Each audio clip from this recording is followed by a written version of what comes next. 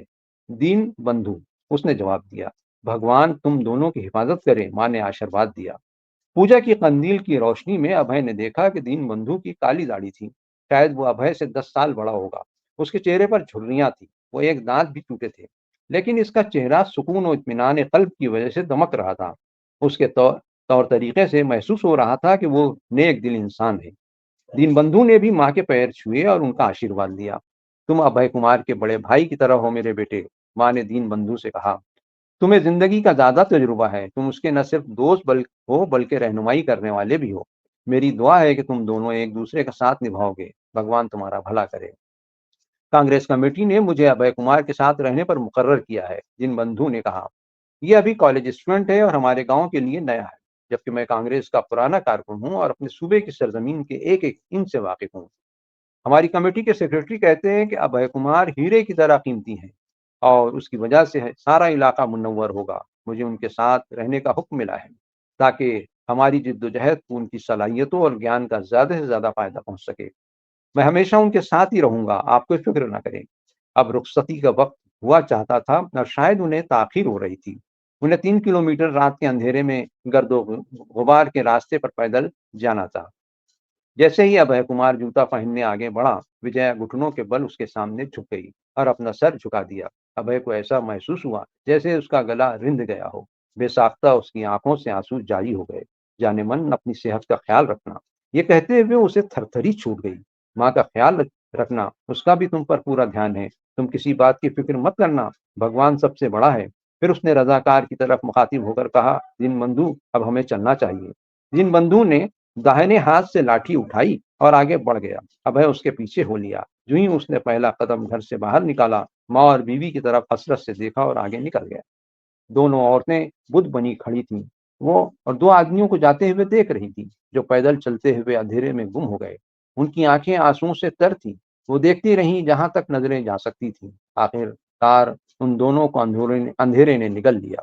دونوں عورتوں کو کچھ سجھائی نہیں دے رہا تھا، وہ گہری آہیں بھرنے لگیں کیونکہ دونوں کا غم مشترک تھا۔ پھر دونوں ایک دوسرے کی ڈھارس بندھانے لگیں۔ ان کے درمیان گہرے گھپ اندھیرے کے سوا کچھ بھی نہیں تھا۔ باب 14۔ جس گاؤں میں خفیہ میٹنگ ہونے والی تھی وہ بمشکل 50 جھونپڑوں پر مشتمل تھا۔ رضاکار ایک متمول کسان کے طبیلے میں جمع ہوئے تھے۔ پرانے بوریے زمین پر بچھائے گئے تھے جس پر لوگ بیٹھے تھے۔ 3 قندیلیں ٹمٹما رہی تھیں جو کچھ فاصلوں پر رکھی تھیں، جس کی روشنی میں سب بیٹھے تھے۔ تقریباً 70 لوگ یہاں اکٹھا ہوئے ہوں گے، مگر کسی کے چہرے پر روشنی کی کمی کی وجہ سے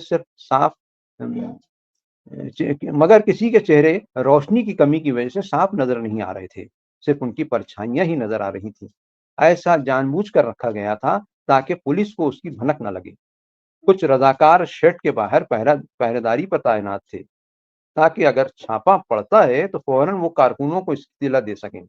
ویسے چھاپے کا خطرہ ہمیشہ بنا رہتا تھا۔ گزشتہ ہفتے سے پولیس نے سارے شہر میں باغیوں کے لیے جال بچھا رکھا تھا، لیکن جو لوگ اس طبیلے میں اکٹھا ہوئے تھے انہیں گرفتاری کا کوئی خوف نہیں تھا۔ اگر وہ گرفتار ہوتے ہیں تو ان کے لیے جیل زیادہ محفوظ جگہ سمجھی جا رہی تھی، کیونکہ باہر تو جان کا خطرہ زیادہ بنا ہوا تھا، لیکن ان کا یہ عمل اپنی ذمہ داری سے پہلو تہی کرنا تھا۔ ان کا تو فرض ہے کہ وہ گرفتاری سے بچیں اور تا دم آخر اپنی لڑائی لڑیں۔ انقلاب کا پیغام دور دراز تک پہنچانے کی ذمہ داری انہی لوگوں پر تھی۔ یہ کام کرتے ہوئے اگر وہ گرفتار ہوئے تو کوئی مذاقہ نہیں۔ ایک مرتبہ عوام مشتعل ہو جائیں تو خود بخود نئی لیڈرشپ جنم لے لے گی اور آزادی کے نئے سپاہی سامنے آ جائیں گے جو اس روشنی کو آگے بڑھا دیں گے۔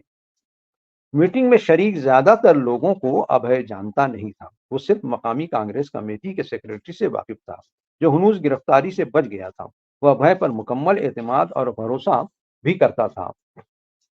ابھے کو کام کرنے کی پوری آزادی تھی۔ کمیٹی جانتی تھی کہ ابھے گاندھی جی کا بے لوث پیروکار ہے اور آزادی کی تحریک اس کے ہاتھوں میں محفوظ تھی۔ وہ ایک تعلیم یافتہ اور زبردست مقرر تھا۔ اس کی شخصیت ہر دل عزیز اور لوگوں کو متاثر کرنے والی تھی۔ اس کے اندر قائدانہ صلاحیتیں خوب تھیں۔ ممبئی میں جو کچھ ہوا اس کا وہ عینی شاہد تھا۔ وہاں انقلاب کی آگ جو بھڑکی تھی اس کو لوگوں تک پہنچانے کے لیے ابھے کی شخصیت انتہائی موزوں تھی۔ سیکریٹری اس بات پر فخر کرتا تھا کہ ابھے جیسا بے لوث خادم ان کے علاقے میں موجود تھا۔ اس طرح انقلاب نئے نامعلوم رہنماؤں کو جنم دیتا ہے۔ ابھے اور دین بندھو جیسے ہی پہنچے، میٹنگ کی کارروائی شروع کی گئی۔ سب سے پہلے سیکریٹری نے حاضرین سے خطاب کرتے ہوئے ابھے کا تعارف کرایا۔ اس نے کہا، ساتھیوں، آپ جانتے ہو کہ عظیم انقلاب زور شور سے جاری ہے۔ پورا ملک اس کے شعلوں کی زد میں ہے۔ گاندھی جی نے کرو یا مرو کا اعلان کر دیا ہے۔ جس کی وجہ سے ہماری جنگ چنگھاڑ رہی ہے۔ ہماری تمام رہنما جیل میں قید ہیں، اس لیے وہ اس تحریک میں ہماری مدد نہیں کر سکتے۔ ہم اس کو تحریک نہیں کہہ سکتے بلکہ یہ عظیم انقلاب ہے۔ لیڈر تحریک چلاتے ہیں اور عوام سے اسے انقلاب میں تبدیل کر دیتے ہیں۔ ہمارا بہادر دوست ابھے کمار اس وقت بمبئی میں موجود تھا جب انقلاب کی پہلی چنگاری جلائی گئی تھی۔ اب وہ ہمیں بتائے گی کہ انہوں نے وہاں کیا دیکھا اور ہمارے لیے وہاں سے کیا پیغام لائے۔ ہم خوش قسمت ہیں، وہ گرفتاری سے بچ گئے ہیں، لیکن ہمارے پاس ایسی اطلاعات تھیں کہ پولیس ان کا تعاقب کر رہی ہے۔ وہ جانتے ہیں بمبئی سے بلیٹن لانے والا ابھے ہی تھا اور انقلاب کی آگ بھڑکانے میں اس کا ہی ہاتھ تھا۔ یہ کہنا مشکل ہے کہ وہ ہمارے درمیان کب تک رہے گا، لیکن وہ گرفتاری سے پہلے سب کچھ کرنا چاہتا ہے۔ میں آپ تمام سے درخواست کرتا ہوں کہ اپنی بات پر قائم رہیں اور انقلاب کے تئیں وفادار رہیں، اور اس میٹنگ کے متعلق کسی کی زبان سے ایک لفظ بھی نہ نکلے، اور ہر کوئی کھڑے ہو کر اپنے عہد و پیمان کا حلف لے۔ پھر سب نے ایسا ہی کیا۔ بہت خوب، سیکرٹری نے کہا۔ پھر ابھے سے مخاطب ہو کر کہا، میں ان سے درخواست کرتا ہوں کہ ابھے اپنے خیالات کا اظہار کریں۔ ابھے آگے بڑھا اور کہا، ساتھیوں، یہ حسن اتفاق ہے کہ ہم نے ایسے زمانے میں جنم لیا جو انقلاب کا عہد ہے، جو ہماری آزادی کی فیصلہ کن جنگ کا عہد ہے۔ آنے والی نسلیں ہم پر فخر کرے گی اور ہماری قسمت پر رشک کرے گی۔ اس وقت ہم محض غلام ہیں اور کچھ نہیں۔ ہمارے قائدین نے ہمیں للکارا ہے، کرو یا مرو کا پیغام دیا ہے۔ ملک کی آزادی کے لیے ہمیں کچھ بھی کر گزرنا ہے، یہاں تک کہ مر جانا ہے۔ وہ کام جس کا آغاز رانی جھانسی کے سپاہیوں نے بغاوت کے انداز میں 1857 میں کیا تھا، اس کی تکمیل کا وقت آن پہنچا ہے۔ ہمارا ملک عظیم ہے، قدیم ہے، اور اس کی تاریخ اور روایت قابل فخر ہے۔ بلند ہمالیہ کی برف پوش چوٹیاں اعلان کرتی ہیں کہ وہ اس عظیم ملک کا سر کا تاج ہے۔ گنگا جمنا کا چمکتا پانی اس کے گلے کا ہار ہے۔ بحر ہند کی موجیں اس کے پیروں کو دھوتی ہیں، لیکن افسوس کے مقدس پہاڑوں کی چوٹیوں پر، ندیوں کے پوتر پانی پر اور سمندروں کی لہروں پر خود ہمارا اختیار نہیں ہے۔ 7 سمندر پار سے آئے ہوئے فرنگی ان پر قبضہ جمائے بیٹھے ہیں، جن کا تعلق ہماری نسل سے ہے، نہ ہماری مذہب سے اور نہ ہی ہماری تہذیب سے ان سے میل کھاتی ہے۔ وہ ہمارے ساتھ جانوروں سے بھی بدتر سلوک کرتے ہیں۔ اب یہ ناقابل برداشت ہو چکا ہے۔ یہ ہمارا مقدس فریضہ ہے کہ ان کو بدل کر رکھ دیں، اور یقیناً ہم بدل دیں گے۔ انگریز حکومت مہلک جنگ پر آمادہ ہے، ہم انہیں بھی کھونا نہیں چاہتے، لیکن اگر انہوں نے ہمیں آزادی نہ دی، یقیناً اس میں ان کا بھی زبردست خسارہ ہے۔ اگر انہوں نے ہمیں آزادی دی، ہم کندھے سے کندھا ملا کر ان کی اور اپنی آزادی کے لیے لڑیں گے، لیکن حکومت برطانیہ اس پر رضامند نہیں ہوگی۔ ان کی پوری جنگ ہندوستانیوں کے بلبوتے پر ہے، جو ہماری مرضی کے خلاف ہے۔ وہ اپنی بات منوانے کے لیے ہمارے خلاف طاقت اور ذلت پہنچانے کے ہر ہتھکنڈے کا استعمال کرتے ہیں، لیکن ہمیں آہنی دیوار کی طرح کھڑے رہنا ہے۔ ہمیں مزاحمت کرنی ہوگی، مستحکم رہنا ہوگا اور انہیں برباد کرنا ہوگا۔ ہمیں یہ بات یاد رکھنی چاہیے کہ بیدار عوام کی مرضی کے خلاف کوئی کچھ نہیں کر سکتا، لیکن یہ سب ہمیں گاندھی جی کے طریقے پر کرنا ہوگا، کوئی دوسرا راستہ نہیں، صرف اور صرف عدم تشدد کے طریقے سے۔ ویسے تشدد بزدلی سے بہتر ہے، لیکن ہمیں مردوں کی طرح مرنا چاہیے، چونکیوں کی طرح نہیں۔ ہمیں کچھ کر گزرنا ہے یا پھر مر جانا ہے، لیکن مرنے سے قبل ہمیں ملک کے لیے کچھ کر گزرنا ہے۔ بہادر آدمی ایک مرتبہ مرتا ہے۔ جنت کے دروازے ان لوگوں کے لیے کھلے ہوئے ہیں جو اپنی جانیں ملک کے لیے قربان کر دیتے ہیں۔ ہمیں یہ نہیں بھولنا چاہیے کہ ہندوستان میں ایک ایسی پارٹی ہے جو ہتھیاروں کے زور پر انقلاب لانا چاہتی ہے اور اس راستے سے آزادی چاہتی ہے۔ جو ان کے طریقہ کار پسند کرتے ہیں وہ ان کی اتباع کریں، لیکن ہمارے لیے گاندھی کا بتایا ہوا راستہ ہی سب سے بہتر اور واحد راستہ ہے۔ گاندھی کا راستہ بزدلوں کے لیے نہیں بلکہ بہادروں کے لیے ہے۔ یہ راستہ کمزوروں پر یا نہتوں کے لیے نہیں بلکہ ان لوگوں کے لیے ہے جو مرد میدان اور بہادر ہیں، جن کی اتباع کرتے ہوئے ہمیں حکومت کو مخلوط اور ان کی جنگی حکمت عملی کو مضبوط کرنا ہوگا۔ حکومت کا خزانہ خالی کرنا ہوگا، تعینات و تقرر اور ذرائع ابلاغ بند ہونا چاہیے۔ کیا ہم ریلوے پلوں کو برباد کر سکتے ہیں؟ ایک کارکن نے مداخلت کرتے ہوئے پوچھا۔ ہاں، ہمیں وہاں سرخ جھنڈا لیے کھڑا ہونا ہوگا تاکہ ٹرین رک جائے، ابھے نے جواب دیا۔ لیکن اس میں کیا خاص بات ہے؟ اس شخص نے پوچھا۔ ہم کچھ خاص کرنے کے پیچھے نہیں ہیں، ابھے نے کہا۔ ٹرین میں بیٹھے معصوم اور بے گناہوں کو مارنا اور برباد کرنا، اس میں کیا تک ہے؟ اگر پل کو برباد کرتے ہو تو تم دراصل مواصلات کو برباد کر رہے ہو، یہی تمہارا مقصد ہونا چاہیے۔ کیا ہم پولیس اسٹیشن جلا سکتے ہیں؟ ایک نوجوان نے پوچھا۔ ہاں، لیکن پولیس والوں کو نقصان پہنچائے بغیر، ابھے نے جواب دیا۔ اگر لوگ تیار ہیں تو تم پولیس والوں کو وردی نظر آتش کر سکتے ہو، کیونکہ یہ وردی ولایتی طاقت کی علامت ہے، لیکن یہ آپ کا فرض ہے کہ پولیس آفیسرز کی حفاظت کرے. پولیس اسٹیشن، پولیس والوں کی وردی اور وہاں کے کاغذات کو آگ لگانے کا مقصد دراصل ہندوستان میں برٹش پاور کو زخم پہنچانا ہے اور کمزور کرنا ہے. دراصل اور اصل میں یہ نفسیاتی فتح ہے. خواتین کا کیا کردار ہو سکتا ہے اس تحریک میں؟ ایک نوجوان لڑکی نے پوچھا. جب تک وہ کھڑی نہیں ہوئی تھی ابھے کو معلوم نہیں تھا کہ اس میٹنگ میں کوئی عورت بھی شامل ہے. روشنی بالکل مدھم تھی. وہ اندھیرے میں ایک کونے میں بیٹھی تھی.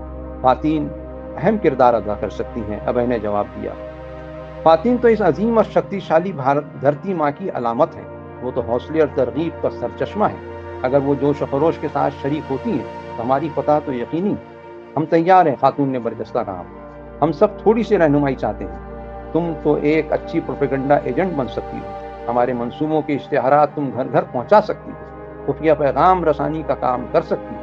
ہماری تحریک کے لیے چندہ اکٹھا کر سکتی ہو اور زخمیوں کی تیمارداری کر سکتی ہو. میں سمجھ گئی، جوش و خروش سے بھری ذہین لڑکی نے کہا. ہم خواتین رضاکاروں کا دستہ بنانے کا کام شروع کریں گے. اچانک گارڈ کو باہر سے ایک کار کی لائٹ نظر آئی. پولیس کو میٹنگ کے متعلق سنگنی لگ گئی تھی. کیچڑ اور ناہموار راستوں کی وجہ سے شاید انہیں آنے میں دیر ہو گئی ہوگی. سیکرٹری نے تمام کارکنوں کو فوراً ادھر ادھر ہونے کا حکم دیا. ٹھیک ہے، ابھے نے کہا. ہم اب آزاد ہندوستان میں ملیں گے یا پھر سورگ میں. تب تک خدا حافظ، گڈ لک. ایک بار پھر سے دہرائیں، کریں گے یا مریں گے. ہر کوئی کھڑا ہو گیا اور یقین اور سنجیدگی کے ساتھ دھیمے انداز میں چلایا، کرو یا مرو. گاؤں کی تمام روشنی فوراً بجھا دی گئی. پورے گاؤں میں مکمل اندھیرا چھا گیا. سیکرٹری نے دین بندو سے کہا، ابھے اور دونوں عورتوں کو کچے راستے سے، آم کے پیڑوں کے پیچھے سے کھاپری ریلوے اسٹیشن کی طرف لے جاؤ. عورتوں کو پیسنجر ٹرین سے ناگپور روانہ کر دو اور ابھے کو تم جنوب مشرق میں واقع وردھا ندی کی جانب دیہات کی طرف لے جاؤ. سمجھے؟ جلدی کرو، پولیس ابھے کا تعاقب کر رہی ہے اور ہمیں سب سے پہلے اسے بچانا ہوگا. ٹھیک ہے سر، دین بندو نے کہا اور اپنی لاٹھی اٹھائی. پھر کہا، ابھے اور تم وہ دو عورتیں چلو نکل چلیں. 5 منٹ کے اندر ہی وہ گاؤں سے باہر نکل چکے تھے. روشنی سے اندھیرے کی جانب وہ پیدل چل رہے تھے. دین بندو کے پیچھے ابھے اور دونوں عورتیں چل رہی تھیں. سب کے ہاتھوں میں لاٹھیاں تھیں. راستہ اوبڑ کھابڑ، کیچڑ اور پتھروں سے اٹا پڑا تھا. انہیں گھپ اندھیرے میں کچھ بھی سجائی نہیں دے رہا تھا. وہ ننگے پاؤں ہی چل رہے تھے، مبادا ان کے جوتے کیچڑ اور دلدل میں نہ پھنس جائے اور ان کی رفتار دھیمی ہو جائے. لیکن کسی کو بھی گڑھوں اور پتھروں کی پرواہ نہیں تھی. وہ آگے چل رہے تھے اور آگے بڑھ رہے تھے. ان کے دل خوشی سے پھولے نہیں سما رہے تھے. انہیں کچھ پتا نہیں تھا کہ وہ کہاں سر چھپائیں گے اور کب اپنی منزل پر پہنچ جائیں گے. ان کے سر میں صرف ایک ہی سودا تھا کہ یہاں سے آگے نکلنا ہے. وہ ایک مانوس جگہ سے ایسی سمت جا رہے تھے جو ان کے لیے بالکل انجان تھی. بیابان اور سنسان ڈگر تھی، لیکن انہیں کوئی شبہ یا ڈر نہیں تھا. ان کے مضبوط قدموں سے نشاندہی ہوتی تھی کہ ان کے ارادے مضبوط ہیں اور تاریخ ان کے نقش پا کو محفوظ کر دے گی. انہیں اپنی پریشانی اور مصیبتوں کا ذرا برابر خیال نہ تھا. ان کی یہی خواہش تھی کہ ان کا ملک اس انقلاب کی کوکھ سے ایک عظیم الشان کامیابی کو جنم دے گا. دیش انہیں عزیز ہے. بھارت ماتا کی جے. معزز ناظرین، آج آپ نے 10 تا 14 ابواب سماعت فرمائے. آئندہ ہفتے جنگ آزادی کی کہانی پر مبنی ناول آتش فشاں کے اگلے ابواب کے ساتھ پھر ملاقات ہوگی. جب تک اللہ حافظ.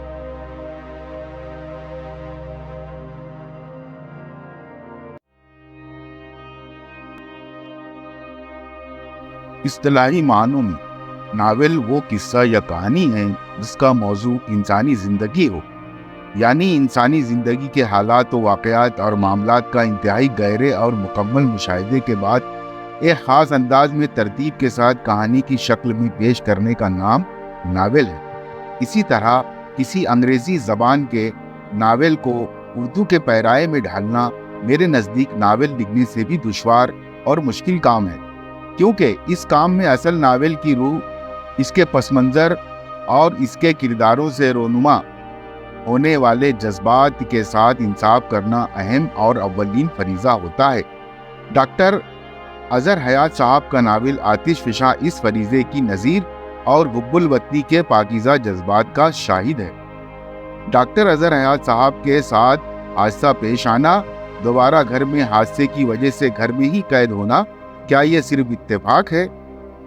اور اس کام کا بھارت چھوڑو تحریک کے بالکل 75ویں سال پر